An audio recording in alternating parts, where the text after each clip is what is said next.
Hey, welcome back to the Mr. Excel netcast. I'm Bill Jelen. Hey, if you have a question for the netcast, please feel free to send it in. Either leave a voicemail or drop me a note, bill at MrExcel.com. Now, a couple of weeks ago, we talked about using the column function, and I got several questions about that where I just guess I didn't make it clear exactly what was going on there. When we have a VLOOKUP, I have a VLOOKUP here that's hard-coded to say for the third parameter that we want the second column of the table. And then I copy that across. Of course, it's going to give me the second column all the way across because that too is basically hard-coded. And what I was trying to do with the column function, and I don't think it was clear during the podcast, is I want to replace that 2 with a function that's going to return a 2. And the column function, let's just come over here, equal column of A1 will give me a 1. The column of B1 will give me a 2, of course.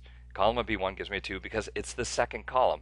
So it doesn't matter where my data is. In this case, here I want to grab data from column I and column J and column K. That's completely irrelevant. What is relevant is that it's the second, third, and fourth columns of my table.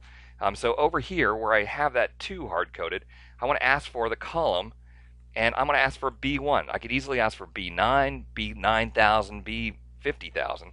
Doesn't really matter. I'm just choosing some value in column B, and the advantage there is it gives me the exact same value because column of B1 is just like writing 2, but when I copy that across, it gives me the third, fourth, and fifth columns from the table. So there's, it was just coincidental during the original podcast that we ended up asking for the column of B1 and the data was in B1. That had nothing to do with it. It just happened to be that the data was in the second column. So cool little function. Someone else wrote in and they said, hey, you completely missed it. Why don't you just put some numbers up here, 2, 3, 4, and 5, and point to those numbers in the function? And absolutely, that would work as well. I've done that trick before, so we would say that we want to always point to $1, and that way it will point as well. It depends on whether you want to add the extra text in or use this column function. Thanks for stopping by. We'll see you next time for another netcast from Mr. Excel.